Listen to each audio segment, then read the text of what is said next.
Sebelum menyaksikan alur filmnya, kami minta dukungan teman-teman semua agar channel ini bisa terus update. Silakan like, komen, dan subscribe agar kamu dapat memperoleh update film terbaru dari kami. Bagi yang subscribe, kami doakan murah rezeki dan berkah dunia akhirat. Yuk kita lanjut.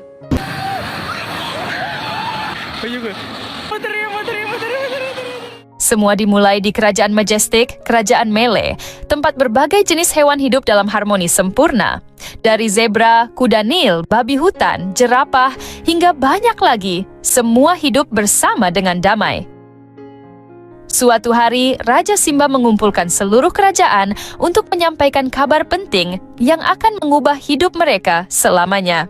Dengan nada serius namun penuh semangat, Simba mengumumkan, saatnya telah tiba untuk melihat keluarga kita tumbuh. Nala dan aku telah diberkati dengan seorang anak singa, menghormati lingkaran kehidupan.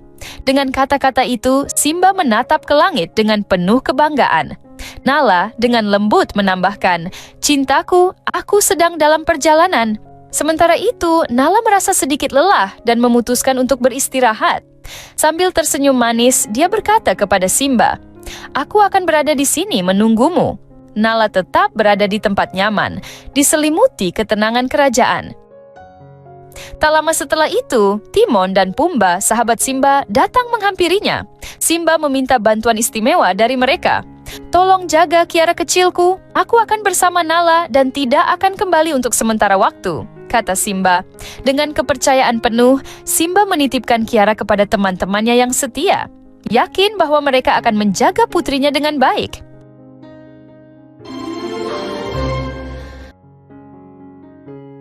Setelah Simba pergi, Timon dan Pumba memutuskan untuk menghibur Kiara kecil. Mereka mulai menceritakan salah satu cerita liar mereka. Mereka bercerita dengan berani tentang bagaimana mereka menghadapi Scar, dan dengan sentuhan main-main, mengklaim bahwa mereka telah memakannya. Namun, dengan kepolosan masa kecilnya, Kiara menjawab, ayah bilang dialah yang mengalahkan Scar. Percakapan itu berubah menjadi gelak tawa, mengisi udara dengan keceriaan. Tak lama kemudian, orang bijak Rafiki datang mengunjungi Kiara. Dengan nada penuh kebanggaan dan kegembiraan, Rafiki berkata bahwa orang tuanya mempercayai Timon dan Pumba untuk menjaganya. Namun, Kiara mengaku bahwa dia sering merasa kecil dan rapuh, bermimpi menjadi seekor singa betina yang pemberani. Rafiki tersenyum dan berbagi cerita tentang Simba ketika masih muda. Simba juga pernah merasa ragu seperti itu, katanya, menceritakan bagaimana kakeknya, Mufasa, pernah membawa Simba muda ke puncak Pride Rock untuk mengajarinya cara mengaum di bawah langit berbintang. Meski mendengar cerita itu, Kiara tetap ragu. Aku tidak akan pernah seberani mereka, katanya dengan lirih. Rafiki lalu memulai kisah lain tentang masa lalu Mufasa. Dia menceritakan saat ada kekeringan besar di luar pegunungan yang membuat semua makhluk kesulitan. Namun suatu hari, langit berubah gelap dan takdir mengambil jalannya sendiri.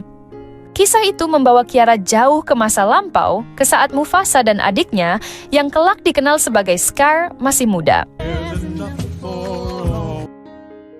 Dalam kisah itu, Mufasa muda bersama orang tuanya menjelajahi padang luas kerajaan.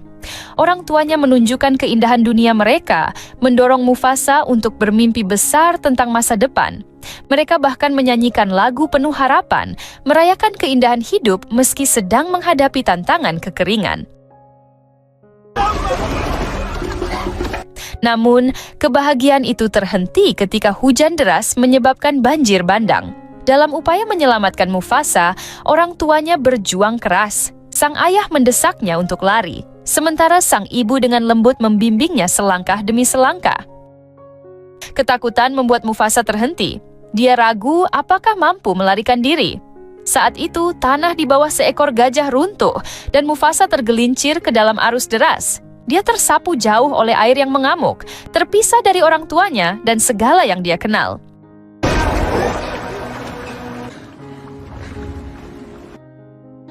Singa kecil itu akhirnya tersapu ke sebuah batang kayu yang mengambang. Di sanalah dia bertemu dengan Taka, putra Raja Obasi, yang dikenal sebagai anak singa yang penasaran dan berani.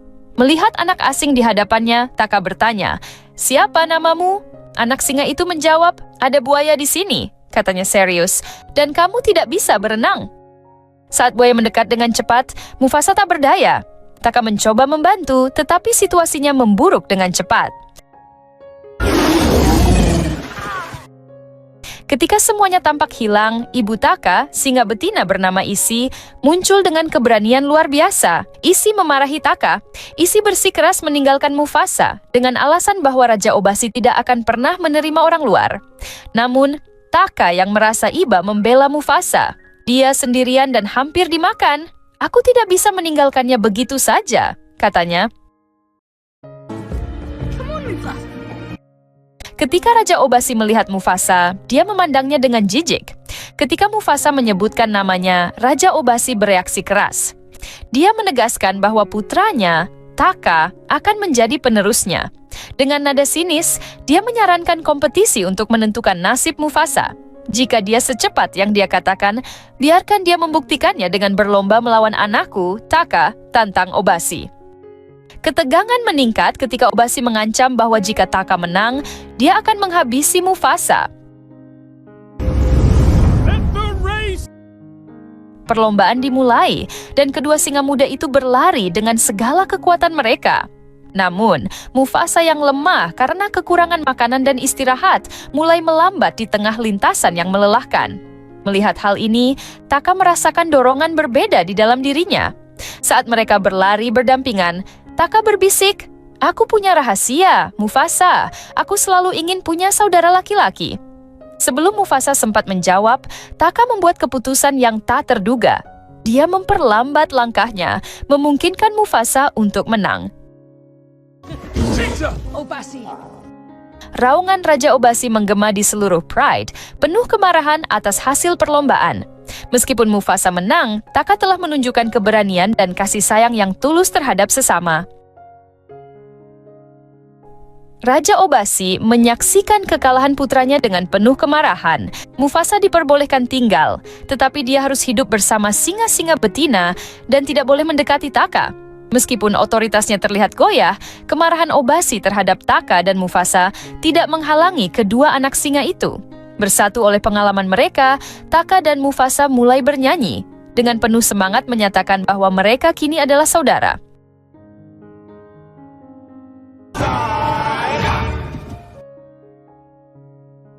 Waktu berlalu dan kedua anak singa itu tumbuh menjadi singa muda. Namun jiwa nakal mereka tetap tak berubah. Kejenakaan mereka sering menimbulkan keluhan di Pride. Obasi dengan penghinaannya yang biasa menyatakan, "Hanya Taka satu-satunya putraku." Anak pengembara itu tidak memiliki hak untuk berada di sini. Dia sering menyuruh singa betina untuk menjauhkan Mufasa dari Taka. Namun, ketika Taka mengungkapkan keinginannya untuk terus bersama Mufasa, Obasi menahannya. "Kamu tidak bisa pergi bersamanya," katanya dengan nada tegas. "Kamu harus tetap di sisiku dan belajar menjadi pemimpin." Dengan nada penuh amarah, dia memperingatkan, "Jangan percaya padanya. Suatu hari dia akan mengkhianatimu, karena itulah sifat orang yang tidak berasal dari Pride kita." Taka menatap ayahnya dengan tidak percaya, tetapi Obasi hanya menutup mata, seolah mengakhiri percakapan. "Kekuatan hanya bisa bertahan dengan melestarikan kekuatan kita," kata Obasi. Namun, di dalam hati Taka, ada sesuatu yang terasa salah tentang pelajaran ini. Sementara itu, di tempat lain, Mufasa mengasah keterampilannya di bawah bimbingan Isi, ibu Taka. Isi, dengan keteguhan hati, mengajarkan teknik berburu tingkat lanjut yang membuat Mufasa berbeda dari singa-singa lain. Dalam salah satu perburuan, Mufasa mengendus udara dan dengan percaya diri berkata, "Ada kawanan antelop di selatan." Isi penasaran, bertanya bagaimana Mufasa bisa begitu yakin.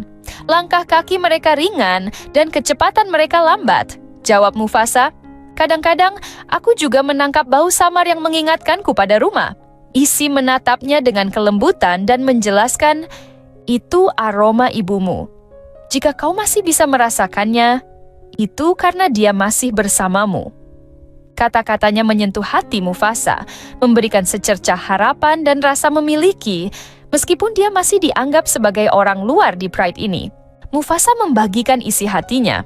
"Obasi tidak akan pernah menerima aku. Baginya, Aku hanya seorang pengembara, katanya dengan nada sedih. Isi dengan penuh kasih menjawab, kamu adalah keluargaku, tidak peduli apa yang dikatakan Obasi. Bersamaku, kamu akan selalu memiliki rumah.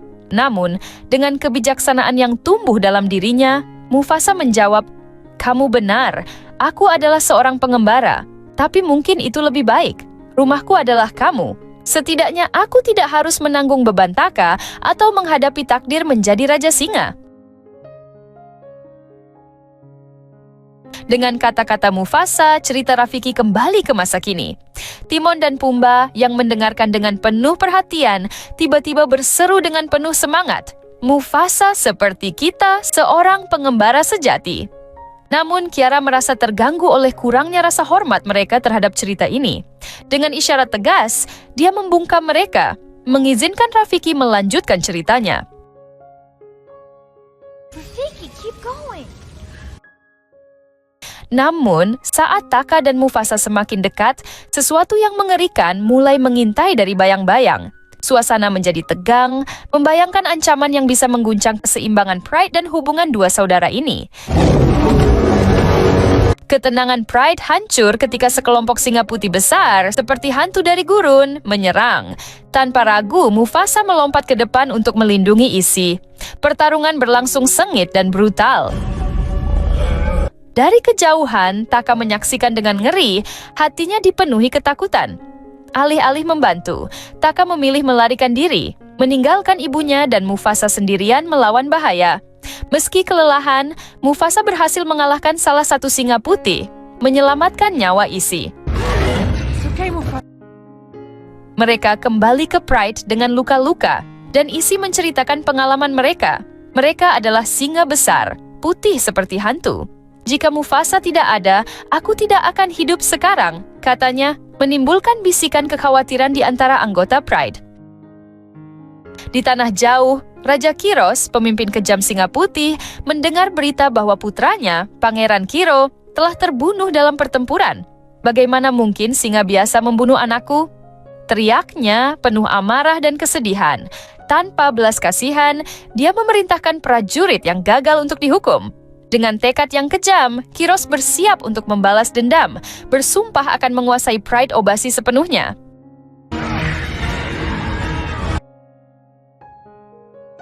Kembali di Pride, Obasi terus memaksa Taka untuk mematuhi perintahnya. Kamu harus berbohong, perintahnya. Katakan bahwa kamu tidak melarikan diri. Katakan bahwa kamu tidak meninggalkan ibumu. Kejujuran tidak lagi penting. Yang harus kita lindungi adalah garis keturunan kita. Namun Taka, dengan ekspresi bingung dan hati yang terkoyak, menjawab, aku tidak ingin menjadi raja. Aku tidak ingin berbohong. Aku hanya ingin menjadi anakmu. Kata-katanya menggambarkan konflik batinnya, meragukan pelajaran ayahnya. Saat pengintai kembali dengan berita serius, mereka melaporkan bahwa ancaman singa putih benar adanya. Mereka datang dengan kekuatan 2 singa untuk setiap satu dari kita, kata pengintai itu. Obasi menghadapi ancaman yang kian mendekat, membuat keputusan penting untuk melindungi garis keturunannya. Dia memerintahkan Taka untuk pergi memulai hidup baru, dengan Mufasa sebagai pelindungnya. Awalnya, Mufasa menolak, tidak ingin meninggalkan Isi. Namun, Isi dengan cinta dan ketegasan meyakinkannya. Hati Mufasa tercabik. Aku tidak ingin kehilanganmu, katanya dengan air mata di matanya. Isi membelai wajahnya dengan lembut, berbisik, orang tuamu masih hidup. Kamu harus pergi dan menemukan mereka. Temui takdirmu dalam lingkaran kehidupan. Dengan hati yang berat, Mufasa dan Taka meninggalkan Pride, memulai perjalanan mereka menuju masa depan yang tidak pasti. Kembali di Pride, Obasi mempersiapkan pasukannya untuk menghadapi Raja Kiros. Sementara itu, Kiros dengan suara dingin dan kejam menyatakan tujuannya. Aku adalah satu-satunya Raja Pride ini. Aku adalah yang terakhir dari lembah para raja, dan hanya aku yang layak memerintah. Obasi, sang raja, terjebak antara tugas dan takdir. Dia tahu lingkaran kehidupan yang diwariskannya akan segera diuji. Tidak ada jalan keluar. Hanya akan ada satu singa yang menjadi raja. Sementara itu, Mufasa dan Taka melanjutkan perjalanan mereka. Di tengah perjalanan, bayangan singa putih tiba-tiba muncul dari belakang mereka. Kiros, pemimpin singa putih, menampakkan dirinya dengan tatapan dingin dan menuntut balas atas kematian putranya. "Darah untuk darah," ucapnya dengan suara mematikan. Ketakutan melumpuhkan Taka. Ketika Kiros semakin mendekat, Taka meminta maaf dengan gemetar, lalu mendorong Mufasa ke air untuk memaksanya melompat. Mufasa tidak punya pilihan selain melompat ke sungai yang deras. Namun, bahaya belum berakhir. Seekor singa betina putih mengejar mereka. Tepat saat dia akan melompat, seekor buaya dari sungai menangkap pemburu itu dan menyeretnya ke dalam air. Arus sungai yang deras menyelamatkan Mufasa dan Taka dari bahaya sementara, tetapi meninggalkan mereka kelelahan dan rentan. Di daratan, Kiros dengan dingin bersumpah, "Kemanapun mereka pergi, kami akan memburu mereka." Dalam pelarian, Mufasa dan Taka bertemu dengan singa betina bernama Sarabi. Dengan tatapan tegas, Sarabi berkata, "Aku telah mencari korban selamat dari kebanggaanku. Beberapa lolos dari penjajah, tetapi aku tidak menemukan siapapun kecuali kalian berdua." Saat mereka berbicara, seekor burung rangkong bernama Zazu muncul dengan gugup, memohon, "Tolong jangan makan aku." Setelah merasa aman, Zazu mengungkapkan bahwa dia dikirim untuk melindungi Sarabi dalam perjalanannya. Saat mendengar tujuan Mufasa dan Taka menuju Mele, Sarabi skeptis. "Tempat itu hanya mitos. Aku tidak butuh harapan, aku butuh makanan," katanya dengan sinis. Namun, semangat dan keyakinan Mufasa tetap teguh. Dia percaya bahwa Mele adalah surga sejati yang dapat memberikan mereka rumah yang mereka cari. Di kedalaman hutan, mereka bertemu dengan Rafiki, babon tua yang dikenal karena kemampuan visionernya. Rafiki adalah seorang yang terasing dari komunitasnya karena kemampuannya yang luar biasa, berkomunikasi dengan serangga, melihat penglihatan, dan menyembuhkan luka. Saat Rafiki pertama kali melihat Taka dan Mufasa, dia mengira mereka adalah ancaman. Tetapi pendekatannya yang tenang membuat para singa itu bingung. Ketika mereka bertanya mengapa dia tidak takut, Rafiki menjawab, "Aku berjalan menuju cahaya. Jika kalian membunuhku, kalian tidak akan pernah mencapai Mele." Mufasa mencoba menawar dengan Rafiki, "Bimbing kami ke Mele dan kami tidak akan menyakitimu." Namun Rafiki menolak dengan tegas, "Jalanku adalah milikku, dan milikmu adalah milikmu." Keteguhan Rafiki menggugah rasa ingin tahu mereka, meskipun frustrasi Taka mulai memuncak. Pengembara lain yang tidak berguna, gumamnya pahit. Namun, dalam hati, mereka merasa ada sesuatu yang istimewa tentang Rafiki dan perjalanan yang dia jalani. Cerita kembali ke masa kini, di mana Timon dan Pumba tertawa keras mendengar petualangan Mufasa dan Taka, menganggap cerita Rafiki hanyalah bualan untuk menyombongkan dirinya sendiri. Rafiki, dengan kesabaran yang anggun, membalas ejekan mereka. Kiara, yang kesal dengan kurangnya rasa hormat mereka, mendesak Rafiki untuk melanjutkan ceritanya, sementara bayangan takdir masih mengintai di kejauhan. Dalam perjalanan, Mufasa menggunakan penciumannya yang tajam untuk memimpin kelompok menuju makanan. Meski skeptis pada awalnya, mereka akhirnya menemukan tanda-tanda keberadaan makanan. Dengan semangat baru, mereka menyanyikan lagu-lagu penuh harapan, memperkuat keyakinan mereka akan Mele, tanah mistis tempat mereka bisa membangun kehidupan baru. Namun, Rafiki mengingatkan bahwa bahaya masih mengintai. Mata-mata Kiros terus mengikuti jejak mereka.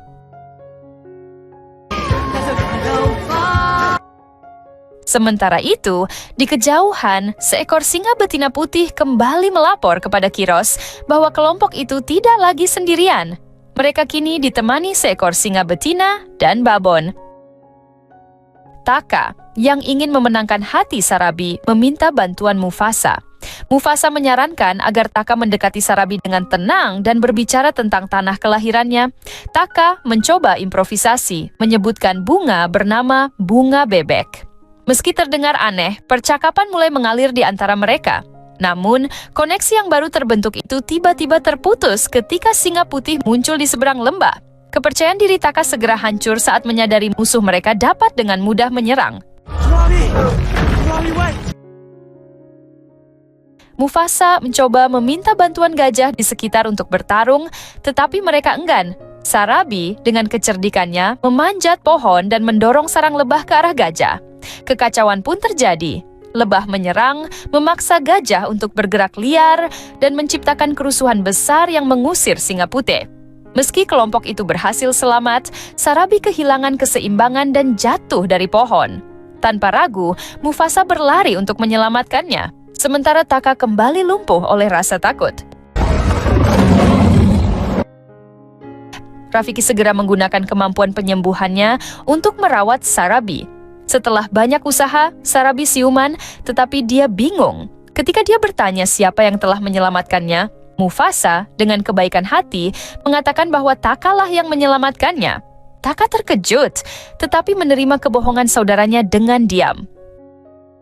Kemudian, di malam yang sunyi, Taka berterima kasih kepada Mufasa atas sikapnya yang mulia. Sarabi akhirnya mengakui bahwa Mufasa adalah penyelamatnya, bukan Taka. Dengan penuh emosi, ia memuji Mufasa sebagai singa yang hebat dan menyatakan keyakinannya bahwa suatu hari Mufasa akan menjadi raja. Mufasa, meski mencoba merendah, akhirnya tersenyum dan menyanyikan lagu untuk Sarabi yang merayakan keberanian dan kebaikannya.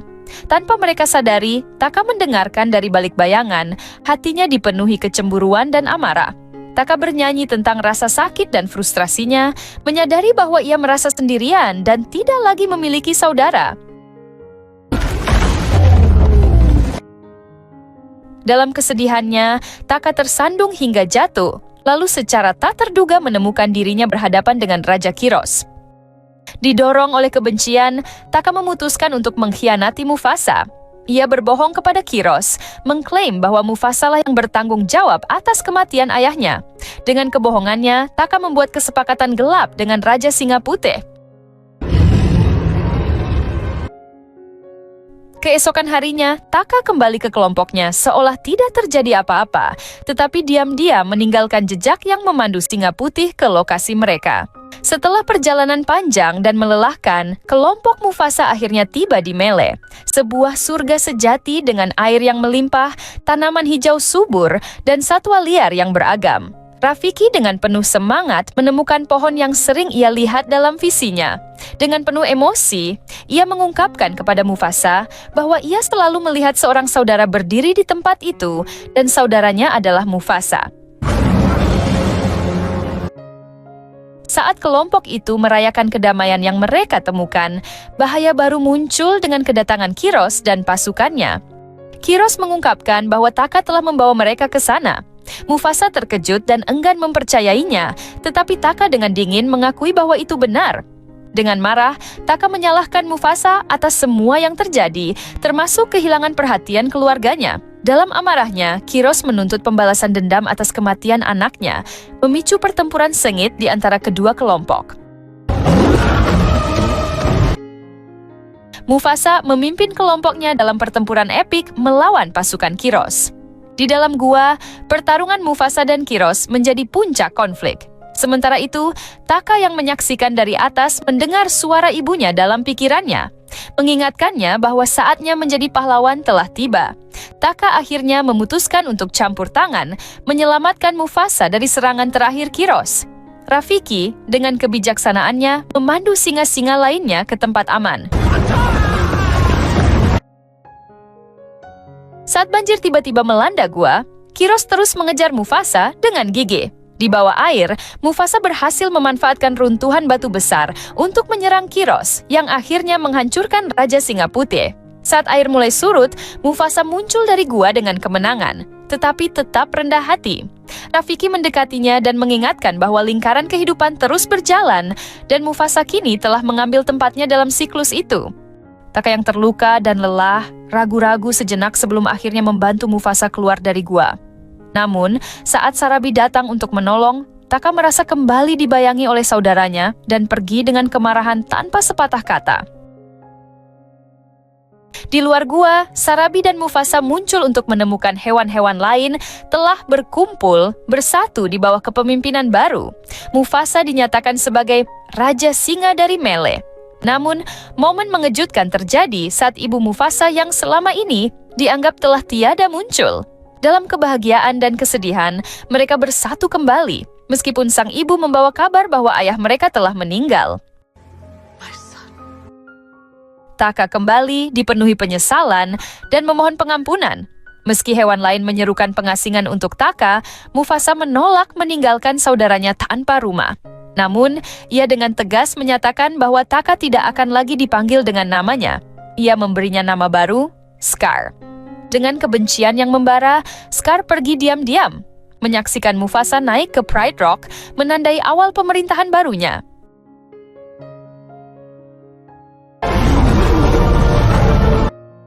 Dalam hujan, Kiara berdiri meraung dengan seluruh kekuatannya, menyambut garis keturunannya dan warisannya.